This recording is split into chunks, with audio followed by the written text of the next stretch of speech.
Assalamualaikum dan salam muafakat Johor. Nurul Akid Abdul Razak untuk edisi Buletin Selatan 3 Januari 2015.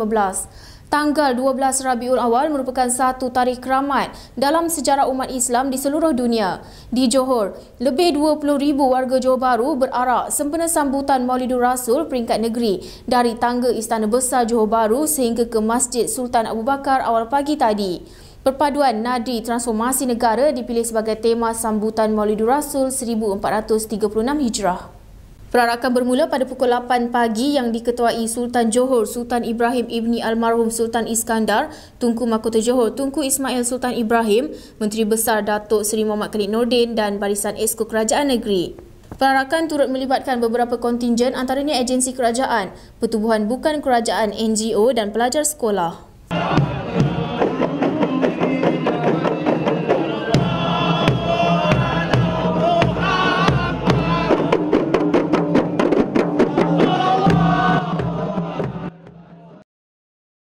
Ibu Pejabat Polis Daerah IPD Johor Bahru Selatan menganjurkan misi bantuan kemanusiaan ke Pantai Timur bagi mengagihkan bantuan keperluan harian kepada mangsa-mangsa banjir di sana.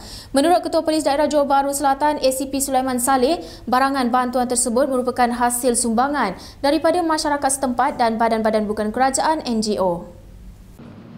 Bantuan-bantuan yang kita terima ini sebenarnya adalah sumbangan daripada masyarakat setempat di kawasan Balai Datuk On ni dan di sekitar kawasan IPD ini, kawasan daerah Johor Bahru Selatan, dan juga sumbangan daripada pihak NGO yang ada di sini, yang mana mengandungi lebih kurang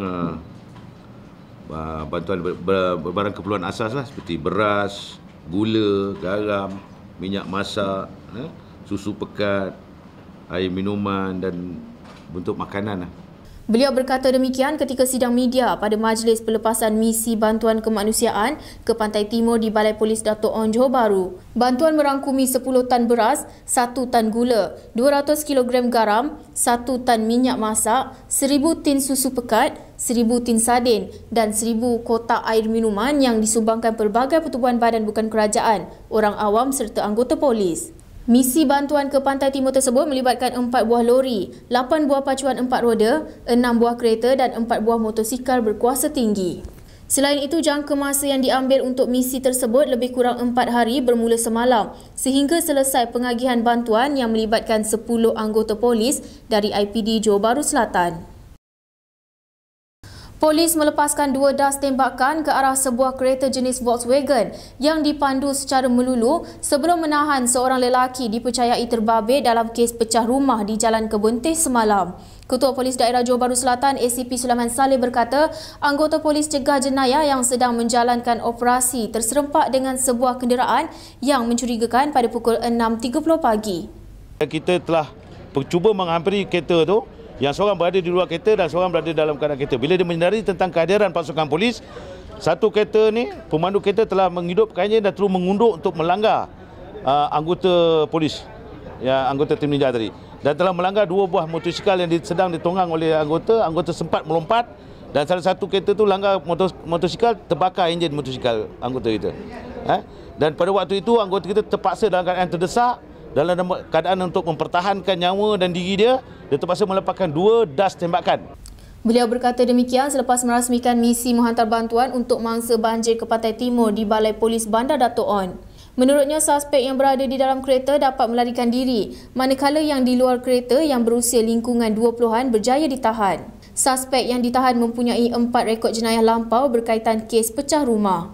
Kes disiasat atas cubaan membunuh penjawat awam semasa menjalankan tugas. Satu daripada laluan disusur keluar bakar batu menghala ke selatan di Lebuh Raya Penyuraian Timur Trafik Timur EDL di Johor Bahru akan ditutup kepada lalu lintas secara berperingkat mulai 5 Januari untuk kerja-kerja pembaikan utama. MRCB Lingkaran Selatan Sdn Bhd dalam satu kenyataan berkata laluan akan ditutup berperingkat sehingga 11 Januari untuk memastikan kerja-kerja pembaikan berjalan lancar dan selamat.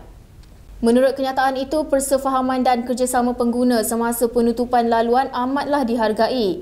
Pengguna dinasihatkan supaya merancang perjalanan sepanjang tarikh yang dinyatakan itu untuk membantu memastikan kelancaran trafik di Jalan Susuh Bakar Batu menghala ke selatan. Pasukan Pengenal Pasti Mangsa Bencana Jabatan Polis Republik Indonesia hari ini mengesahkan 3 lagi mayat mangsa nahas pesawat AirAsia Indonesia QZ8501 telah dikenal pasti. AirAsia Indonesia dalam satu kenyataan berkata, setakat ini sejumlah 22 mayat penumpang QZ8501 telah ditemui dan 4 mayat mangsa telah dibuat pengecaman. Antara mayat yang telah dikenal pasti ialah Grayson Herbert Linaksita, Kevin Alexander Sujipto dan Kairunisa Haidar Fauzi, pramugari yang berkhidmat dengan AirAsia Indonesia sejak 28 Januari 2013. Penyerahan mayat kepada keluarga mangsa dijalankan di Hospital Bayangkara, Surabaya. Ketua Pegawai Eksekutif Kumpulan AirAsia, Tony Fernandes bersama Ketua Pegawai Eksekutif AirAsia Indonesia, Sunu Widiat Moko berlepas ke Palembang untuk menyerahkan jenazah Kairunisa kepada keluarganya dan menghadiri upacara pengebumian. AirAsia menggesa orang ramai yang ingin mengetahui perkembangan mengenai operasi mencari dan pemindahan mangsa QZ8501 supaya merujuk hanya kepada maklumat rasmi daripada Agensi Mencari dan Menyelamat Nasional.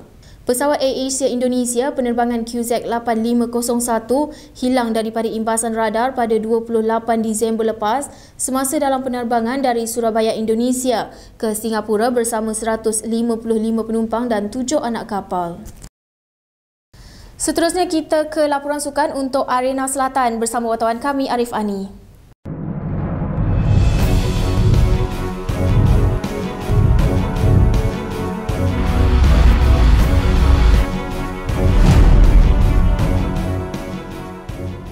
Kerry Stephen Robert yang baru saja bersama pasukan Johor Darul Takzim JDT mungkin terpaksa meninggalkan pasukan Harimau Selatan itu. Ini berikutan pasukan Liga Perdana Kedah mempunyai hak untuk menyenaraikan bintang tengah tersebut dalam skuad utamanya. Memetik laporan utusan Malaysia, Pengerusi Jawatankuasa Status Persatuan Bola Sepak Malaysia FAM, Datuk Taqiyuddin Hassan berkata, mana-mana pemain yang dilepaskan oleh skuad Harimau Muda dan berusia bawah 23 tahun wajib kembali ke pasukan negeri asal mereka. Selain itu, berdasarkan syarat, Kerry yang berasal dari Kulim Kedah perlu bersama dengan skuad Lang Merah untuk tempoh setahun sebelum boleh berhijrah ke pasukan lain. Kini, pemain tengah Malaysia itu tersepit di sebalik kontroversi apabila namanya didaftarkan oleh 3 pasukan iaitu JDT, Pahang dan Kedah. Sementara itu, perjuangan pasukan bola sepak Johor Darul Takzim JDT untuk 2015 kini sudah bermula. Pasukan Harimau Selatan itu telah pun berada di Australia untuk sesi latihan dan perlawanan persahabatan di sana.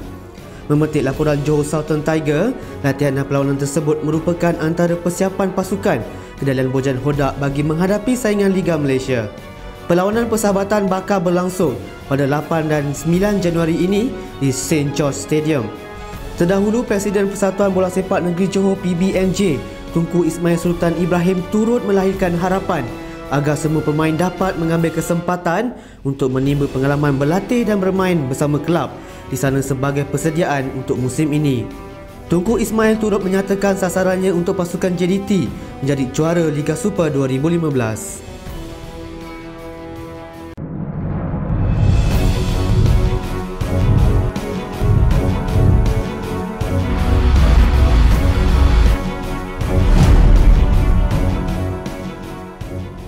Sekian sahaja edisi Buletin Selatan untuk hari ini. Terus layari kami di www.tvselatan.com.my untuk paparan berita yang terkini. Salam takzim.